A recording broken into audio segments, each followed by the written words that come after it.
Hello, welcome back, ladies and gentlemen. Lately we've been keeping an El Nino region. It's been warming pretty significantly, and that is expected to continue up until next year. Of course, there is some weakening that will begin to happen the end of November going into December. However, it will progress to the Nino point 4, 3.4 direction. What that basically means is that each they have something called an Oni, which is basically like you pretty much split the equatorial Pacific regions into little small spaces, like into small boxes, and each of these boxes represent a certain amount of degrees that actually warms up too. So basically, the farther right it goes to, like, so if it stays how should I put this? That will not be confusing to you guys. So it's basically like a thermometer. So like it starts right by South America, Eastern Pacific Ocean. So when it starts coming out from there, it's like 1.2 or 1.0. Basically think of it as a thermometer rising. So the farther it reaches out into Central Pacific, into the Western Pacific, the warmer and the hotter that sea surface temperature gets. We're actually seeing is that the El Nino is breaking apart from the 1.2, like 1.0, 1.5 El Nino reading is actually moving a little bit further off into the ocean. The only year they had El Nino similar to that was actually the year '09 and 10, where it was a strong moderate El Nino. Because you actually look back to the Pacific equatorial regions during that year, you see that you have some deeper color of pinks and burgundy within that Pacific equatorial regions within the central part of the Pacific. This year we have that. The only difference is more clustered together and it's actually moving together to the middle central Pacific region.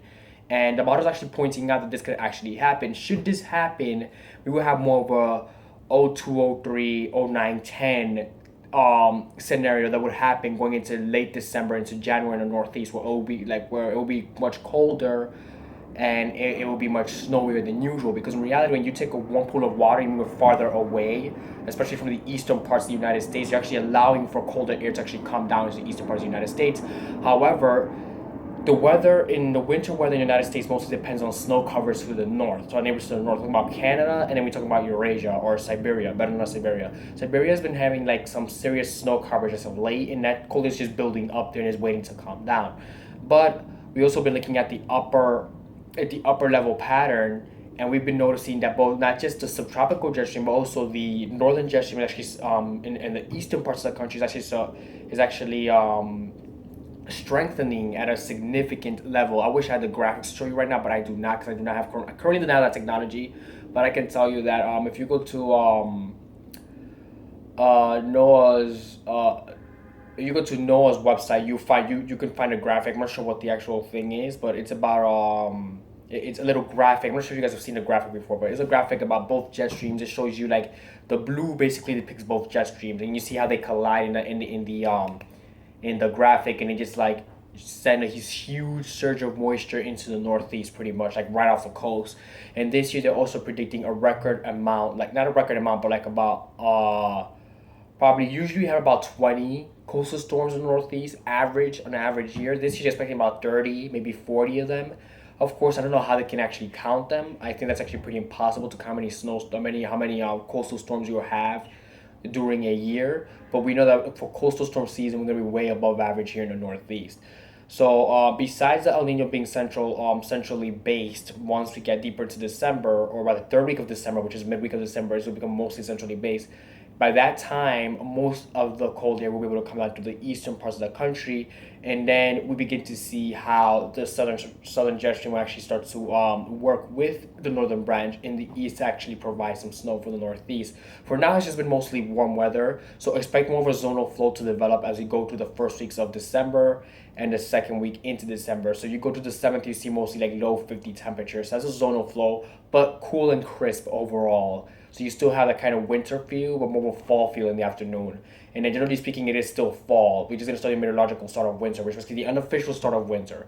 But once we get to the official start of winter, you get closer to it, you're gonna start feeling more of that cold air just seeping into the northeast. So anywhere between so just expect to see something by Christmas or Christmas Eve, because the models are calling for like a coastal storm to develop somewhere off the east coast, or something is supposed to happen wintry wise in the northeast coast on Christmas Day, because models have been pointing to that. Another thing that GFS and the European model have been pointing to is basically the buildup of cold air in the north, and it is going to spill south. The displacement of the polar vortex basically during February into March, and there will be a blocking pattern that will be made available to the northeast through those time periods. Of course, with El Nino, with a stronger El Nino, there's also a chance of a waterlogged, a backed up winter, which means you continue to get snow even during the March time frame, going probably into the second week of April, and the cooler air will stick around for long periods of time with cooler rains to stick around as well. So don't be surprised if come like late April and the tree starts to bloom late April over like the very beginning of April, because that's probably gonna happen this year. But the trees or plants are gonna start blooming like a bit later than usual, and then once we hit July around, we're gonna hit like a neutral state in the Pacific equatorial regions. Do not expect to see an El Nino, and we don't go like El Nino obsessed and be like, oh, is El Nino still there? You know, and it's July. It's like, no, it's not. It's not going to be there by July. It's going to be gone by the time July comes. It's going to be a neutral reading, and during neutral readings usually get a block. That's when you usually get the blocking pattern in the Northeast. But this year the blob it is disappearing, and the year 09 and 10, the blob was not there to cause that snowy pattern in the east. So, technically speaking, the blob isn't connected to the reason why this happened. It's actually more of a polar vortex and the amount of snow that actually covered up the Siberian region during that time. And we do have that this year. And with the El Nino moving more to like a western central based, kind of direction, is going to set up the Northeast to get put in that awkward weird position. It's like, yeah, this is El Nino, you're supposed to be warm, but with the way the El Nino is moving to the central Pacific regions, it's going to probably make it colder again in the Northeast. And we're probably going to get that snow to return back into the picture little by little. But this year is expected probably similar to last year, just not as cold. But remember, places like New York, New Jersey, and Penn State get their biggest snowstorms during marginal years or marginal reading temperatures or average winter reading temperatures. That's when we usually get the biggest snowstorms here in the Northeast.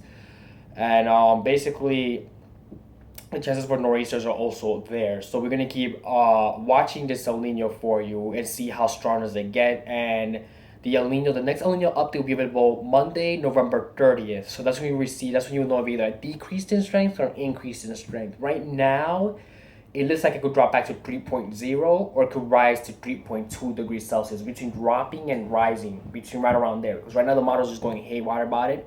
So thank you very much for watching this video, and I'll keep I'll keep an eye close eye on El Nino for you, and I'll let you know I'll let you know if it becomes a Central Pacific based El Nino throughout the month of December. I'll bring you more information as well of what's happening out west and the Midwest with the snows, and if you will ever get snow here in the east, that's what you're hoping for.